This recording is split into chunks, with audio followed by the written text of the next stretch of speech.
जय गुरु जी की प्यारी संगत को मेरा सादर प्रणाम। आज मुझे आपके साथ सत्संग करने का सौभाग्य प्राप्त हो रहा है। सत्संग का मतलब होता है सच का संग। इसमें हम पे हमारे साथ जो आप बीती है, जो मेहर हम पे गुरु जी ने की है, हम वो बताते हैं। और वो इसलिए कि जो बताता है उसका भी कल्याण है, जो सुनता है उसका भी कल्याण है। सबसे पहले मैं आपको एक दो बातें बता दूं। इस दरबार में, गुरु जी के दरबार में कोई भी तभी आ सकता है जब गुरु जी उसे बुलाएं हैं, और उनके बुलाने के अनगिनत तरीके हैं। दूसरा, यहाँ पर सिर्फ दो रिश्ते होती हैं, एक आपका और गुरु जी का, डायरेक्ट 1:1। कोई भी बीच में नहीं आता। आपका माँ बाप, भाई बहन, माँ बाप बेटा, कोई बीच में नहीं आता। गुरु जी का हर एक के साथ 1:1 डायरेक्ट रिलेशनशिप होता है, और बाकी सब हम एक दूसरे के अंकल और आंटी हैं। गुरु जी सबको अंकल और आंटी कहते हैं, और हम भी वही करते हैं। यहाँ तक कि मैं अपनी वाइफ की बात करूँगा तो मैं कहूँगा मेरी आंटी।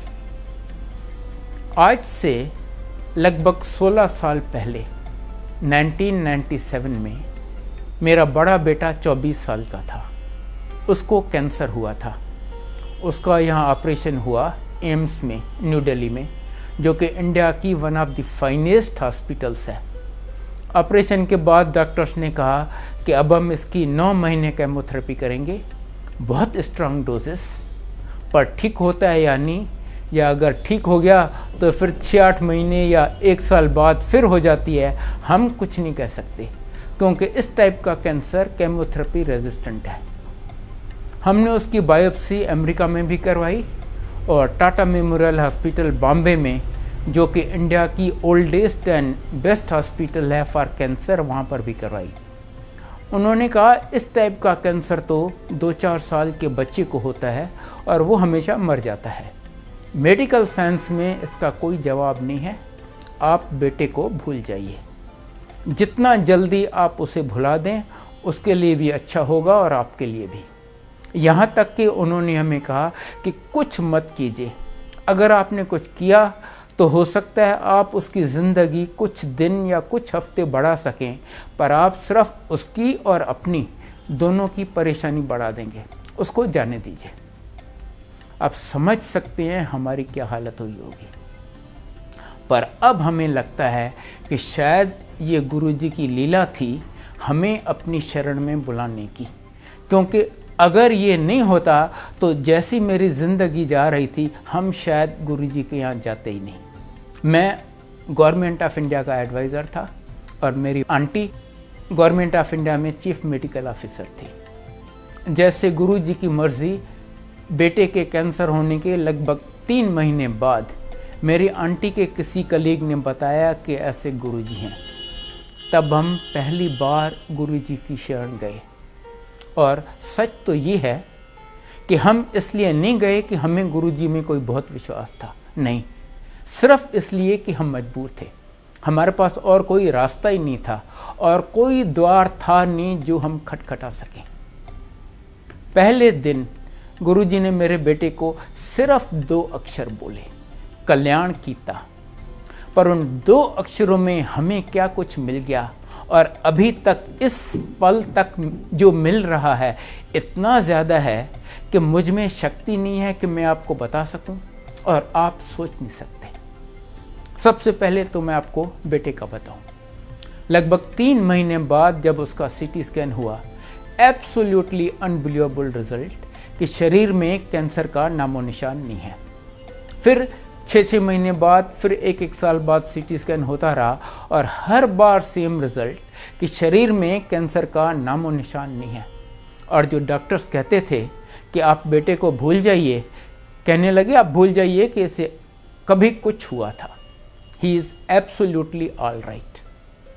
फिर गुरुजी कहने लगे मुंडे दाव्या कर लो, मुंडे दाव्या कर लो। हमने लगभग 2 साल अपनी पूरी कोशिश कर ली, पर कहीं बात नहीं बनी। गुरुजी कहते रहे और हम कोशिश करते रहे। आखिर एक दिन जब गुरुजी ने मेरी आंटी को बोला मुंडे दा ब्याह कर ले, कहती है गुरुजी लड़की भी आप ही दिलाइए, क्योंकि ये हमारे बस का काम नहीं था। गुरु जी ने कहा ठीक है, तो पंजाबी कुड़ी दिलावांगे, हम सिंधी हैं। हमने कहा गुरु जी न्यूज़पेपर में ऐड दें, क्या करें, कैसे होगा? कहते हैं नहीं नहीं, चुप करके बैठ जाओ, घर बैठे कुड़ी आ जाएगी। अब हमें और क्या चाहिए, हम भी चुप करके बैठ गए। लगभग 2 साल बीते। जैसे गुरु जी ने कहा था, घर बैठे पंजाबी कुड़ी आ गई। आप सोच रहे होंगे ये कैसे हुआ।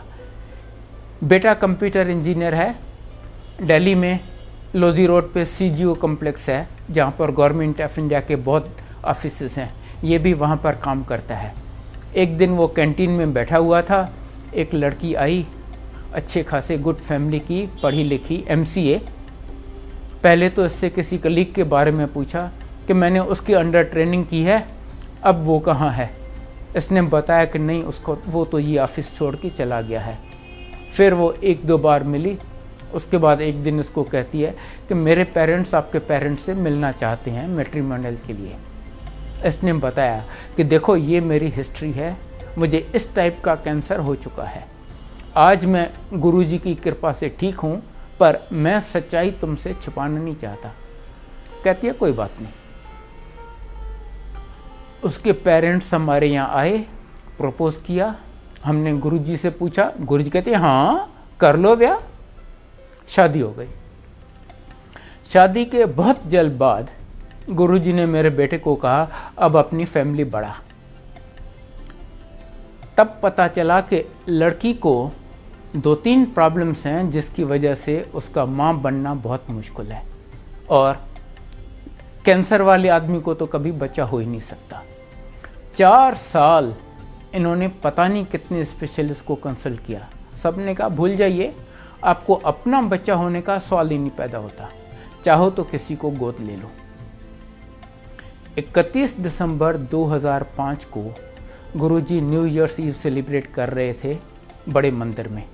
वो अपने हाथ से प्रसाद दिया करते थे। जब मेरी बहू को प्रसाद दिए, बोले ले तेनू दवाई देती। उसी महीने जनवरी में उसने कंसीव किया। कुछ टाइम बीता, संगत से कोई अनजान आंटी आके उसको कहती है कि गुरुजी ने हमें सपने में कहा है कि तुम्हें जुड़वा बच्चे हैं। अब देखिए, उसको नहीं पता, उसके डॉक्टर को नहीं पता, मदर इन लॉ डॉक्टर है उसको नहीं पता, संगत से कोई अनजान आंटी आके बताती है कि तुम्हें जुड़वा बच्चे हैं। फिर प्रेगनेंसी में बहुत सीरियस प्रॉब्लम्स आए, रियली सीरियस। हर बार डॉक्टर्स ने हाथ खड़े कर दिए कि ये हमारे बस का नहीं है, हम कुछ नहीं कर सकते। पहले उसको सीवियर ब्लीडिंग हो गई। डॉक्टर्स ने कहा ऑब्वियसली मिसकैरेज हो रहा है, you take absolute bed rest, even bathroom तक जाना नॉट अलाउड। आगे आपकी किस्मत, हमारे करने लायक कुछ भी नहीं है। इसके बाद बच्चों का प्लेसेंटा माँ से अलग हो गया, मतलब बच्चों को ब्लड सप्लाई, ऑक्सीजन कुछ भी नहीं मिलेगा। डॉक्टर्स ने कहा अब तो अगर कोई 1% 2% उम्मीद थी ना, अब तो वो भी गई, अब तो भूल जाओ इस प्रेगनेंसी को। पर इनकी मेहर के आगे तो कोई जवाब नहीं है। इनकी कृपा देखिए, उस हालत में भी जब बच्चों को ब्लड सप्लाई, ऑक्सीजन कुछ भी नहीं मिल रहा, प्रेगनेंसी चलती रही। वो 22 अक्टूबर को ड्यू थी। गुरुजी ने उसे डेट तक पहले बता दी 21 सितंबर, और 21 सितंबर को उसने जुड़वा बच्चे डिलीवर किए, लड़का और लड़की। गुरुजी मेरे बेटे को कहते हैं देखो मैंने एक झटके में तुम्हारी फैमिली कंप्लीट कर ली, इवन मेरे से तुम्हें फिर नहीं मांगना पड़ेगा। और मेरी आंटी को कहती है आंटी कभी वेख्या है, कभी सुनिया है कैंसर वाले बंदे नू बच्चा हो जाए, मैं तेरी डॉक्टरी फेल कर देती। ये हैं हमारे गुरुजी, साक्षात शिव जी। आप उन्हें शिव जी कहिए, महाशिव कहिए, परमेश्वर कहिए, whatever, he is the ultimate. उनके ऊपर कुछ भी नहीं है, कुछ भी नहीं। शिव पुराण में लिखा है कि शिव जी ने ब्रह्मा, विष्णु और महेश पैदा किए और उनको काम डिवाइड कर दिया। ब्रह्मा जी का काम था सृष्टि की रचना करना, विष्णु जी का उसका धर्म अनुसार पालन पोषण करना, और रुद्र का जब पाप बहुत बढ़ जाए तो सर्वनाश, प्रलय कर देना, ताकि नई सृष्टि की धर्म अनुसार रचना हो सके। ब्रह्मा जी से सृष्टि की रचना नहीं हो रही थी। उन्होंने शिव जी को रिक्वेस्ट किया, महाराज ये काम भी आप ही कीजिए। शिव जी ने फटाफट अपने जैसे कई शिवगण पैदा कर दिए, सब 3 आंखों वाले, जटाधारी, नीलकंठ। ब्रह्मा जी कहते हैं नहीं महाराज नहीं, ऐसे नहीं, आप ऐसे जीवों की उत्पत्ति कीजिए जो जन्म मरण के चक्कर में चलते रहें, जो जीवन मृत्यु से डरते हों। शिव जी कहते हैं नहीं, ऐसे पापी जीवों को मैं नहीं पैदा करूंगा, ऐसे जीवों की उत्पत्ति तो तुम ही करो। मैं कभी कभी गुरु बन के पृथ्वी पर उनका कल्याण करने के लिए आऊँगा, और इस बार वो हमारे गुरु जी के रूप में हमारा कल्याण करने के लिए आए थे।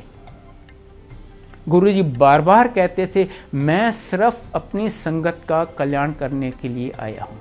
आपको पता ही नहीं मैं कितने जन्मों से आपके साथ जुड़ा हुआ हूँ, मैं अपनी उस संगत को इकट्ठा करने के लिए आया हूँ। इसीलिए यहाँ पर कोई नया पुराना नहीं है, कोई छोटा बड़ा अमीर गरीब कोई भेदभाव नहीं है। अगर है तो एक छोटा सा भेद है। गुरु जी कहते हैं जो बड़े लोग हैं, जो अमीर हैं, वो मेरे पास आते हैं, जो छोटे लोग हैं उनके पास मैं जाता हूँ। और गुरु जी सबको इतना ब्लेस करते हैं, without any distinction, without any भेदभाव। जैसे आप सूरज के सामने जाएं, सूरज सबको रोशनी देता है विदाउट एनी डिस्टिंक्शन। गुरु जी भी कहते हैं मेरी शरण में जो बड़े से बड़ा पापी आ गया, मैं उसे भी ब्लेस करूंगा। I am duty bound to bless him. Guru ji कहते हैं आपके 90% कर्म मैं माफ़ कर देता हूँ, और वो सिर्फ एक शिव जी ही कर सकते हैं, और बाकी 10% भी कहते हैं मैं आपको भुगतवाऊँगा। आपसे वो भी नहीं भुगते जाएंगे, और वो मैं आपसे इसलिए भुगतवाऊँगा ताकि आपका सब जन्मों के लिए अकाउंट क्लियर हो जाए। ना आप इस जन्म में सफ़र करेंगे, ना और किसी जन्म में। उनके गुण तो इतने हैं कि मैं क्या, अगर माँ सरस्वती अब से लेके इटर्निटी तक डिस्क्राइब करे तो भी नहीं डिस्क्राइब कर सकती। पर मैं आपको उनके बारे में कुछ बताता हूँ। गुरुजी अपने पूरे जीवन में कभी 1 सेकंड भी नहीं सोए, 1 सेकंड नहीं सोए। कहते थे रब किस तरह सो सकता है, रब सो जाए तो प्रलय ना आ जाए, सृष्टि कौन चलाएगा। संगत से उन्हें बहुत प्यार है, बस जब संगत है वो संगत के साथ बैठे हैं, और हर एक की तकलीफ मुसीबत परेशानी, किसी का डायबिटीज़, किसी का आर्थराइटिस, किसी का हार्ट ब्लॉकेज अपने ऊपर ले लेते हैं। जब संगत डिस्पर्स हुई तब तप में लगे रहते हैं, और तब से धीरे धीरे उसको वो ख़त्म करते हैं। वो अजन्मा है, अकाल है, अजूनी है, ना कभी उनका जन्म हुआ है, ना कोई मध्य है, ना कभी अंत होगा। गुरुजी अपने पूरे जीवन में कभी 1 सेकंड भी नहीं सोए, बस संगत के साथ और उनका कल्याण करने में लगे रहे हैं। गुरुजी जब चलते थे उनके पाँव ज़मीन पे नहीं होते थे, वो ज़मीन से ऊपर चलते थे। हम उनके साथ चल रहे हैं, हमारे जूतों को इतनी मिट्टी लगी हुई है, या बारिश है तो कीचड़ लगा हुआ है। गुरुजी के जूते आप देखेंगे नीचे ऊपर से चमक रहे हैं, क्योंकि वो ज़मीन को टच ही नहीं करते, उसके ऊपर चलते हैं। एक बार बड़े मंदिर के गेट पे फ्रेश कंक्रीटिंग हुई थी, तो सेवादारों ने दोनों साइड पे 2-2 ईंटें रख के उसके ऊपर एक फटा रखा था कि लोग उससे जाएं, नहीं तो कंक्रीट पे सबके निशान पड़ जाएंगे। गुरुजी आए वहाँ पर, गुरुजी तो कंक्रीट के ऊपर चले गए। किसी ने देखा, उसने सोचा शायद कंक्रीट सूख गई है, उसने हल्का सा एक उंगली से कंक्रीट को टच किया तो उसके फिंगरप्रिंट्स के निशान कंक्रीट में आ गए, पर गुरुजी चल के गए, कहीं उनका निशान नहीं आया। जो बहुत सिंपल वर्ड्स में कहते हैं कि God is omniscient, omnipresent and omnipotent. हमने वो तीनों गुण गुरुजी में अनेक बार देखे हैं, and in unlimited mayor. Unlimited mayor में मैं आपको कुछ इंस्टेंसेस सुनाता हूँ। पहले ओमनीसेंट का सुनाता हूँ। वो हर एक के मन की हर बात जानती हैं। एक बार उनके यहाँ 3 दोस्त आए एम्पायर स्टेट में, जहाँ गुरुजी संगत करते थे। जब वहाँ से वो निकले, उन्होंने सोचा चलो सीरियस काम बहुत हो गया है, अब थोड़ा एंजॉय करते हैं। वो गए रेस्टोरेंट में, जाके उन्होंने शराब और कबाब ऑर्डर किए। आपने देखा होगा कई लोग यहाँ पर गुरुजी की फ़ोटो लगाते हैं, उन्होंने भी बाय चांस तीनों ने लगाई हुई थी। तो जिसकी तरफ देखें सामने गुरुजी की फ़ोटो देख रही हैं। उन्होंने कहा नहीं नहीं, ये अच्छा नहीं लगता। तीनों ने अपनी फ़ोटो उतार के चौथी कुर्सी पे उल्टी करके रख दी। उसके बाद फ्री होके शराब और कबाब एंजॉय किए। अगले दिन वो गुरुजी के यहाँ गए। जैसे ही अंदर घुसे गुरुजी कहते हैं, क्यों अंकल, कल खूब एंजॉय की थे, शराब ते कबाब? हाँ जी गुरुजी। ते की कीता? गुरु ਨੂੰ ऊंधा करके कुर्सी ते रख देता कि हुण गुरु वेख नहीं सकता। और कमलो, मैं तुहानू कदी मना कीता है इहो जे कमां तो? वो मैं उनसे क्या छुपाऊंगा, वो हमारा हर बात हर मोमेंट जानते हैं। द मोमेंट आप उनके सामने जाएं, आपके अगले पिछले सब जन्मों का सीटी स्कैन हो जाता है। He knows everything about you and he is present everywhere. आप उन्हें याद करके तो देखिए, जहां आप उन्हें सच्चे दिल से याद करेंगे उन्हें अपने बगल में पाएंगे। एक बार दिल्ली में उनका कोई भगत बहुत बीमार था। नेचुरली वो गुरुजी को बहुत याद कर रहा था। अचानक दरवाजे पे नॉक हुई। इन्होंने दरवाज़ा खोला, देखा सामने गुरुजी। बहुत खुश हुए। गुरुजी अंदर आए, उसको ब्लेस किया, उसकी सारी तकलीफ़ें तो वहीं दूर हो गईं। 5-7 मिनट गुरुजी बैठे। जाते वक्त गुरुजी कहते हैं, देखो मुझे छोड़ने कोई नहीं आएगा, मैं खुद चला जाऊंगा और मेरे जाने के 10 मिनट बाद तक कोई ये दरवाज़ा नहीं खोलेगा। उन्होंने वैसा ही किया। 10 मिनट बाद जब उन्होंने दरवाज़ा खोला, उन्होंने सोचा अरे गुरुजी तो आजकल जलंधर में हैं, वो दिल्ली आए हुए हैं, पता तो लगाएं गुरुजी कहाँ रुके हैं, कल फिर जाके उनकी ब्लेसिंग्स ले लेंगे। उन्होंने जलंधर के मंदिर में फ़ोन किया जहाँ गुरुजी बैठते थे। किसी सेवादार ने फ़ोन उठाया। इन्होंने पूछा, अंकल वो गुरुजी दिल्ली में किसके यहाँ रुके हैं? तो वो कहते गुरुजी दिल्ली में? गुरुजी तो यहाँ मेरे सामने बैठे हुए हैं। वो हर जगह हैं, हर जगह हैं, सिर्फ अपने भगत को ब्लेस करने के लिए जब जहाँ वो प्रकट हो जाते हैं। उनसे कोई बात छुपी नहीं है, त्रिकालदर्शी हैं। एक बार उनके यहाँ कोई गया, कहता गुरुजी आज मैं पहली बार आपके दर्शन कर रहा हूँ। गुरुजी कहते हैं नहीं, हम 20 साल पहले मिल चुके हैं। उसने जिद किया, नहीं गुरुजी मैं आज पहली बार आपके दर्शन कर रहा हूँ। गुरुजी कहते हैं याद कर, आज से 20 साल पहले वो जो देहरादून के पास वो फलां जंगल है ना, वहाँ पर कोई महापुरुष बैठा तप कर रहा था। आप वहाँ पर गए, आप 5 फूल लेके गए, वो वहाँ पर रखे, कुछ देर वहाँ बैठे और 2 फल उठाए और एज प्रसाद उनको लेके तुम चल दिए और 3 फल वहीं छोड़ के गए। वो मैं ही तो था जिसके सामने तुम बैठे थे। अब ऐसा इंसिडेंट किसी की ज़िंदगी में रोज़ नहीं आता। उसको इमीडिएटली याद आ गया। कहता पर गुरुजी आप तो उस समय तप में लीन थे, आपने तो मुझे आंखें खोली ही नहीं, आपने तो मुझे देखा ही नहीं। गुरुजी कहते हैं हाँ, पर मेरी तीसरी आंख तो खुली थी। आपको पता है शिव जी की 3 आंखें हैं, वो अपनी तीसरी आंख से हमें देख लेते हैं। करने को वो कुछ भी कर लेते हैं। मैंने आपको अपने बेटे का बताया कि कैसे एब्सोल्युटली इम्पॉसिबल केसेस में उसको बच्चे दे दिए। मैं आपको एक और इंस्टेंस बताता हूँ। एक लड़की थी, उसको कोई मेडिकल प्रॉब्लम थी, उसको बच्चा नहीं हो सकता था। नेचुरली उसके पेरेंट्स ने डिसाइड किया कि इसकी शादी कैसे करवाएंगे। एक दिन गुरुजी उनको कहते हैं, ओ कुड़ी दा ब्याह कर लो। उन्होंने सोचा गुरुजी को क्या पता हम क्यों नहीं शादी करवा रहे, सुना अनसुना कर दिया।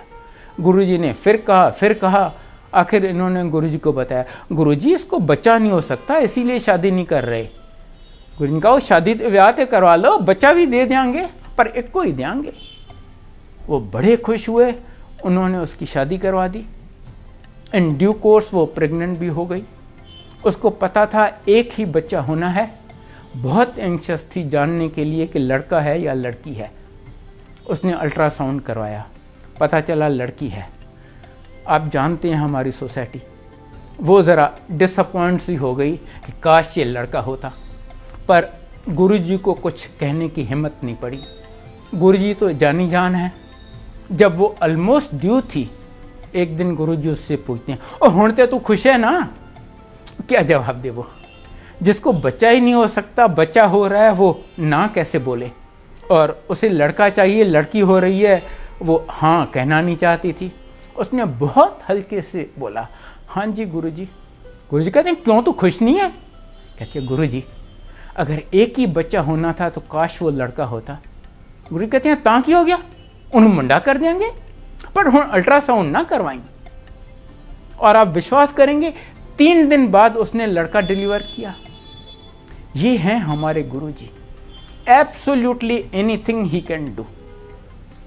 Without his permission Yamraj cannot touch you.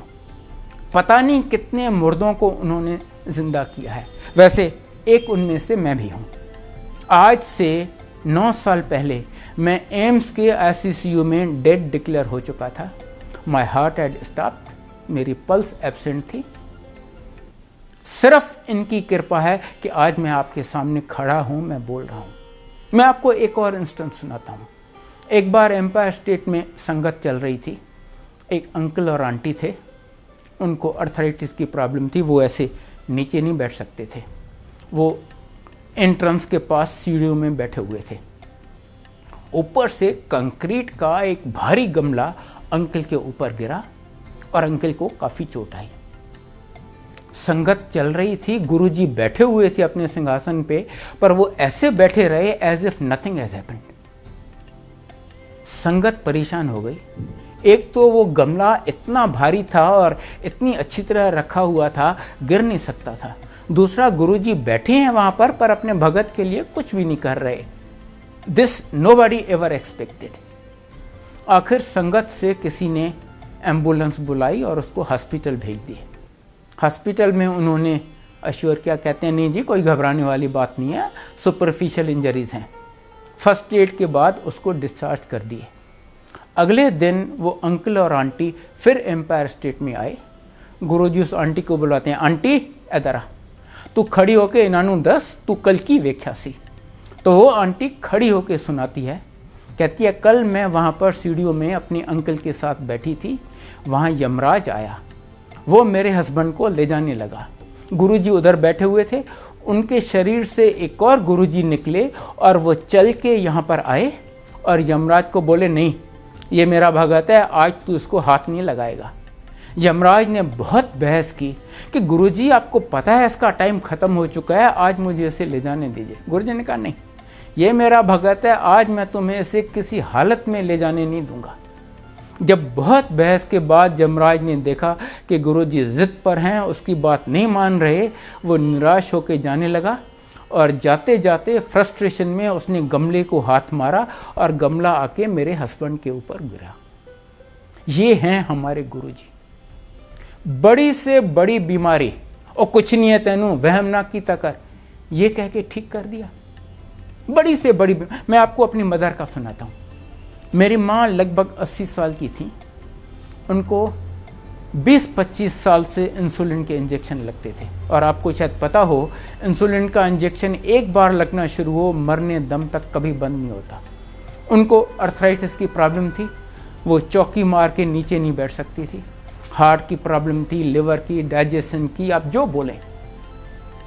वो तो गुरुजी के यहाँ आती भी नहीं थी। एक दिन हमारे बहुत जिद करने पे वो आ गई। गुरुजी ने कहा बैठ जा, वो चुप करके नीचे बैठ गई। 1.5-2 घंटे के बाद जब उठी, कहती अरे मैं आज नीचे कैसे बैठ गई, मैं तो चौकी मार के बैठ ही नहीं सकती। और बस उस दिन के बाद उसने चौकी मार के बैठना शुरू कर दिया। अर्थराइटिस खत्म। फिर गुरुजी ने उसको बर्फी प्रसाद दिया। कहती हाय, मुझे तो रोज़ इंसुलिन के इंजेक्शन लगती हैं, ये मैं इतना मीठा कैसे खाऊंगी। प्रसाद है, चलो ज़रा सा खा लिया, बाकी रख लिया कि घर चल के बच्चों को दे देंगे। 2 मिनट बाद गुरु, वहाँ इतना क्राउड था कि गुरुजी देख नहीं सकते थे कि किसने प्रसाद खाया किसने नहीं खाया। 2 मिनट बाद गुरुजी ने उसे फिर बुलाया, पहले से ज़्यादा बर्फ़ी दिए और बोले ये यहीं खानी है। अब वो घबरा गई, अब तो मैं फंस गई, अब मैं क्या करूं। संगत से सबने आके समझाया कि देखो अगर आप यहाँ खाते हो तो ये आपकी दवाई है, घर जाके खाते हो तो मिठाई है। उसने वो सारी खा ली। और रिजल्ट ये हुआ कि 8-10 दिन में उसका इंसुलिन का इंजेक्शन लगना बंद हो गया। डॉक्टर ने कहा diabetes is well under control, रोज एक टैबलेट खा लिया करो। ऐसे ऐसे तो वो आपकी बीमारियां ठीक करती हैं। ही can do absolutely anything, absolutely anything. एक बार एम्पायर स्टेट में संगत चल रही थी, अचानक काफ़ी ज़ोर का अर्थक्वेक आया। सारी संगत घबराने लगी। गुरुजी एक टांग दूसरी टांग के ऊपर रख के बैठे हुए थे, उन्होंने वो टांग नीचे ज़मीन पे रखी और धरती शांत हो गई। सूरज चमक रहा है, एक क्लाउड नहीं है, वो बारिश करवा देती हैं, या इतने ज़ोर की बारिश होती है वो उसे बंद करवा के सूरज चमका देते हैं। कहते हैं सूरज रोज सवेरे मुझे प्रणाम करता है, उसके बाद निकलता है। मैं अगर एक उंगली उठाऊं तो सूरज ठंडा हो जाए। Absolutely anything he can do and he does. और हमने ये सब अपनी आंखों से देखा हुआ है। मैं आपको वेरी ब्रीफली बताता हूं कि मुझे उन्होंने क्या दिया है। मुझे उन्होंने बताकर 3 बार नई जिंदगी दी है, जिसमें से एक बार मैंने आपको बताया कि मैं मर चुका था और मुझे उन्होंने रिवाइव किया है।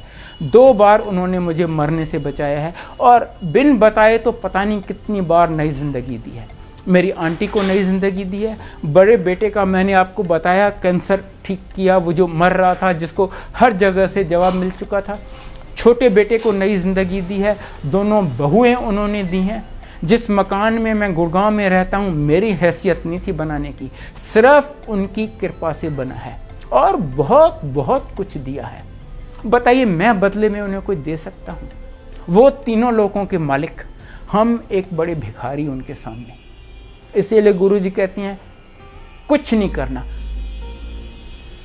और जहाँ तक पूजा पाठ का सवाल है, आपने शायद पढ़ा हो, देवी पार्वती को 3000 कठोर तप करना पड़ा था, तब शिव जी के दर्शन हुए। हमारी किसी की तो ऐसी हैसियत है नहीं। इसीलिए गुरुजी कहते हैं कुछ आपके बस का नहीं है। बस आपको गुरुजी ने हमारी लाइफ इतनी सिंप्लीफाई कर दी है। मैं आपको कुछ चीज़ें बताता हूँ जो आपको करनी है। देखिए, उनके हाथ तो बहुत बड़े हैं, वो तो हमें ब्लेस करते रहते हैं, हर एक को विदाउट एनी डिस्टिंक्शन। पर आप कितनी लेते हैं ब्लेसिंग्स, ये आप पे डिपेंड करता है। एक नदी बह रही है, उसमें तो अनलिमिटेड जल है, पर कोई उसमें से एक लोटा भर के ले आता है, कोई बाल्टी भर के ले आता है, कोई उसमें गोता लगाता है। आप कितना ले पाते हैं डिपेंड्स ऑन यू। उसके लिए मैं आपको कुछ बातें बताता हूँ। पहली बात, जब भी कहीं सत्संग होता है, प्लीज़ आप टाइम से आइए। अगर सत्संग का टाइम 7 बजे है तो गुरुजी तो आके अपने सिंहासन पे 7 बजे विराजमान हो जाते हैं। अगर हम उसके लेट आएँ, माफ़ कीजिए, ये ठीक नहीं लगता, और हम अपनी ब्लेसिंग्स गवा रहे हैं। दूसरा, आप जब यहाँ आते हैं, जो हो रहा है पूरी कंसंट्रेशन उस पर कीजिए। अगर शब्द चल रहे हैं तो वो शब्द सुनिए, कोई सत्संग कर रहा है तो वो सुनिए। आप अपना गुरुजी से कनेक्शन लगाइए। गुरुजी बार बार कहते थे, यहाँ पर आप सिर्फ मेरे लिए आते हो, यहाँ पर no socialisation, no business deals, no बातें करना और एनीथिंग। एक बार संगत चल रही थी, 2 आंटियाँ लगातार बात कर रही थी अपने। उनमें से एक थी पुरानी संगत, एक पहली बार आई थी। गुरुजी ने एक बार उस पुरानी संगत की तरफ देखा भी, उसे जेंटल हिंट दिया कि देखो तुम ये ठीक नहीं कर रही हो, पर वो बातें करते रहे। जब लंगर खत्म हुआ और वो नई वाली आंटी चली गई, ये पुरानी वाली आंटी गुरुजी को कहती है, गुरुजी उस आंटी को बहुत प्रॉब्लम्स, बहुत तकलीफ़ें थी, वो मुझे सुना रही थी, अब मैं कैसे नहीं सुनती। गुरुजी कहते हैं अगर वो तकलीफ़ें तुम्हें सुनाने के बदले वो शब्द सुनती, उसकी सारी तकलीफ़ें वहीं दूर हो जानी थी। ये है शब्द की इम्पॉर्टेंस। आप सिर्फ गुरुजी से कनेक्शन कीजिए, उन पे थोड़ी श्रद्धा रखिए, उनको प्यार कीजिए, उनसे कनेक्शन कीजिए। कनेक्शन का मतलब हर बात में आप उनको याद कीजिए। अब मैंने आपको बताया कि बैठ के पूजा पाठ करने का हमारा कोई औकात नहीं है। आप चलते फिरते, उठते बैठते, टॉयलेट सीट पे सैर करते, कुकिंग करके जब आए उन्हें याद कर लीजिए। गुरुजी कहते हैं इवन कील ठोकते वक्त आप मुझे याद कीजिए। इतना सिंपल। उन्होंने हमें हर वहम, हर बंधन से निकाल दिया। कहते हैं आपके बस का कुछ है ही नहीं। बस आप सिर्फ आते यहाँ रहो, मेरे से कनेक्शन करो, जब हो सके तो मुझे याद करो, जितना हो सके लोगों का भला करो। अगर आप भला नहीं कर सकते तो नहीं, पर किसी का बुरा मत करो। दूसरा गुरुजी कहते हैं नो ABC। ए मतलब अब्यूज, किसी को अब्यूज मत करो। बी मतलब ब्लेम, किसी को ब्लेम मत करो। सी मतलब क्रिटिसाइज, किसी को क्रिटिसाइज मत करो। बस उनसे कनेक्शन करो, लीव एवरीथिंग टू हिम। उनसे कुछ मांगो नहीं, सिर्फ मानो। मैं आपको विश्वास दिला सकता हूं कि ये वो द्वार है जहां पर आपको हर चीज मिल सकती है, पर टाइमिंग और प्रायोरिटी गुरुजी डिसाइड करती हैं। वो पहले लाइफ देती हैं, फिर हेल्थ, फिर वेल्थ, फिर हैप्पीनेस और आपको जो कुछ चाहिए। अगर कोई चीज आपको इस द्वार पे नहीं मिलती, रेस्ट एश्योर्ड वो आपके लिए अच्छी नहीं है। जो चीज आपके लिए अच्छी है वो बिन मांगे आपको दे देती हैं। और ये मत सोचिए कि आज गुरुजी नहीं है, इनफैक्ट आज तो पहले से कहीं ज्यादा कल्याण हो रहे हैं, क्योंकि जब तक गुरुजी इंसानी चोले में थे उनको मर्यादा के अंदर रहना पड़ता था। मैंने आपको बताया मेरे बेटे का कैंसर ठीक किया, वो कैंसर उन्होंने अपने ऊपर ले लिया, फिर धीरे धीरे तब से उसको ख़त्म किया। आज उनको ना वो शरीर है ना वो लिमिटेशन है, इसीलिए आज पहले से कहीं ज़्यादा और कहीं क्विक कल्याण हो रहे हैं। तो बस जिस दिन आप गुरुजी के यहाँ आते हैं, I can assure you proves A turning point in your life. उसके बाद आप कभी मुड़ के नहीं देखते। आज गुरुजी की संगत करोड़ों में है, and I can assure you उनमें से एक भी ऐसा नहीं मिलेगा आपको जो ये कह सके कि जब मैं गुरुजी के यहाँ आया था आई वॉज बेटर ऑफ। नहीं, in every respect everybody is better off than वो वहाँ पर आया। बस आप यहाँ आते रहिए, लीव एवरीथिंग टू हिम, और देखिए आपकी ज़िंदगी कैसे चमका देते हैं। मैं आपको एक इंस्टेंस बता रहा हूँ कि गुरुजी अपने भक्तों की लाज कैसे रखते हैं। एक बार कोई 20-25 आदमियों का ग्रुप माता वैष्णो देवी पे जा रहा था। ट्रेन रात को 11 साढ़े 11 बजे थी। उनमें से एक गुरुजी का भगत था। उसने सोचा ट्रेन तो इतना लेट है, चलो मैं तब तक गुरुजी के मंदिर से होके आता हूँ। वो गुरुजी के यहाँ गए। वहाँ पर स्ट्रिक्ट रूल है कि जब गुरुजी आपको आज्ञा दें तभी आप वापस जा सकते हैं। वो बैठा रहा जब तक गुरुजी उसे आज्ञा दें, और गुरुजी ने जब तक उसको आज्ञा दी, बहुत लेट हो गया था, तब तक उसकी ट्रेन चली गई। और ऐसा हुआ कि बाय चांस जो 20-25 लोग जा रहे थे सबकी टिकटें इसी के पास थीं। जब गुरुजी ने उसे आज्ञा दी और वो स्टेशन पे पहुंचा तो उसके सब दोस्त उस पर बहुत गर्म हो गए। यार तुम अच्छी आदमी हो, पता नहीं कौन से गुरु के पास चले गए और हमारी भी इतनी बढ़िया ट्रिप वैष्णो देवी की मिस करवा दी। अच्छे रिस्पॉन्सिबल आदमी हो तुम तो।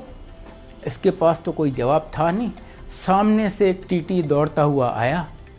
कहता है क्या है भाई साहब, किस बात पे इतना शोर हो रहा है? उन्होंने कहा देखो ना, ये पता नहीं कौन से बाबे के पास चला गया और हमारी ट्रेन मिस करवा दी। तो टीटी कहता है क्या बात है? वो एक नई ट्रेन शुरू हुई है ना, श्रद्धा एक्सप्रेस, वो वहाँ खड़ी है सामने प्लेटफॉर्म पे, आप उसमें चले जाइए ना। वो अभी रिसेंटली शुरू हुई है, कई लोगों को उसका पता भी नहीं है, आपको उसमें जगह मिल जाएगी। ये गए उस प्लेटफॉर्म पे, देखा ट्रेन खड़ी है जिसमें एक भी पैसेंजर नहीं है। कैन यू इमेजिन, इंडिया में ट्रेन जिसमें एक भी पैसेंजर नहीं हो। ये सब एक डिब्बे में बैठे और जैसे ही बैठे ट्रेन चलना शुरू हो गई। इनको जम्मू ले गई। वहाँ से ये गए माता पे, दर्शन किए बहुत अच्छे। जब वापस आए इन्होंने सोचा यार ये ट्रेन तो बहुत अच्छी है, जाते वक्त हमें इतना लेट चली फिर भी हमारी शेड्यूल ट्रेन से भी पहले पहुंचा दिया, चलो हम इस ट्रेन से चलते हैं। गए बुकिंग विंडो पे कि जी हमारा ये टिकट चेंज कर दीजिए, हम श्रद्धा एक्सप्रेस से वापस जाना चाहते हैं। वो बुकिंग विंडो क्लर्क कहता है कौन सी श्रद्धा एक्सप्रेस, ऐसी तो कोई ट्रेन है ही नहीं। कहते हैं यार कमाल करते हो, 2 दिन पहले तो हम इस ट्रेन से आए हैं। कहते हैं जनाब अगर ऐसी कोई ट्रेन होती तो सबसे पहले मुझे ही पता होता, ऐसी कोई ट्रेन नहीं है। उसके बाद ये अपनी नॉर्मल ट्रेन से वापस आए। अगली बार जब ये गुरुजी के यहाँ गया, गुरुजी इसको कहते हैं क्यों अंकल कैसी रही जम्मू की ट्रिप?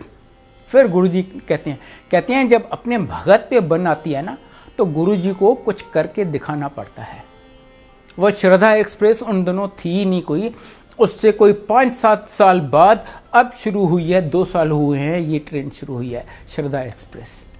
ये हैं हमारे गुरुजी, और इस हद तक वो जाते हैं हमारी लाज रखने के लिए। मैं आपको फाइनली एक इंस्टेंस बताता हूँ, रादर 1.5 इंस्टेंस बताता हूँ। एक बार एक आंटी आई उनके पास, कहती है गुरुजी कल मैं मथुरा जा रही हूँ, वहाँ पर सुना है राधा और कृष्ण की एक इतनी सुंदर मूर्ति है, अगर आप उसकी आँख में आँख डाल के देखो ना, आपकी मन की इच्छा पूरी हो जाती है। गुरुजी कहते हैं ये देख। वहीं पर अपने अंदर उसके दर्शन करवा दी। कहते हैं सब तो मेरे से ही निकले हैं। एक सरदार आया उनके पास, गुरुजी ने पूछा की चाहिए तेनू? कहते हैं गुरुजी मुझे गुरु नानक देव के दर्शन करवा दो। कहते हैं ये देख। वहीं पर गुरु नानक देव क्या 10 गुरुओं के दर्शन अपने शरीर में करवा दिए। एक बार वो एम्पायर स्टेट में बैठे थे, संगत का दिन नहीं था, उनके पास 3 सरदार आए, तीनों बहुत 7 फीट से ज़्यादा लंबे। आए सीधा गुरुजी के कमरे में चले गए। वहाँ गुरुजी ऊपर बैठे हुए थे, ये नीचे बैठ गए। गुरुजी कहते हैं हाँ जी आपकी क्या सेवा की जाए? कहते हैं नहीं महाराज, सेवा तो हम करने आए हैं। वो गए किचन में, जाके कन्हा साहब का प्रसाद बना के ले आए, गुरुजी को ऑफ़र किया, गुरुजी ने भोग लगाया। उसके बाद उन तीनों को दिया एज प्रसाद, उन्होंने वो प्रसाद लिया। कुछ देर बातचीत होती रही और फिर तीनों उठे और चल दिए। संगत का दिन नहीं था, बाहर सिर्फ एक सेवादार बैठा हुआ था। वो बड़ा क्यूरस था, कहते यार ऐसी पर्सनैलिटी तो मैंने कभी देखी नहीं, देखूं तो सही ये कौन है, कहाँ से आए हैं, क्यों आए हैं। वो उनके पीछे पीछे गया, मेंटेनिंग थोड़ा सा रेस्पेक्टेबल डिस्टेंस। जहाँ ज़रा सी टर्निंग आई, तीनों गायब हो गए। ये दौड़ता हुआ एम्पायर स्टेट कॉम्प्लेक्स के गेट पे पहुंचा और वॉचमैन से जाके पूछा, अरे भाई वो तीनों सरदार कहाँ गए, वो जो इतने लंबे आए थे? वो कहते हैं कौन से सरदार? और मैं यहाँ 2.5 घंटे से ड्यूटी पे हूँ, ऐसा कोई सरदार ना यहाँ से अंदर गया है ना कोई बाहर आया है। ये और कुछ तो कर नहीं सकता था, वापस आ गया। गुरुजी तो जानी जान है, उनको तो पता है ये कहाँ गया है, क्यों गया है। जैसे ही ये अंदर घुसा, गुरुजी कहते हैं क्यों वो सरदार लब्बे नहीं? और ब्रह्मा विष्णु महेश सी। इमेजिन, ब्रह्मा विष्णु महेश जिनके दर्शन करने आते हैं, वो क्या चीज़ है। हम सब बहुत भाग्यशाली हैं कि उन्होंने हमें अपनी शरण में बुलाया है। ये सिर्फ उनकी कृपा है, उनकी मेहर है। बस मेरी आपसे यही विनती है कि आप यहाँ आते रहिए और उनकी ब्लेसिंग्स लेते रहिए।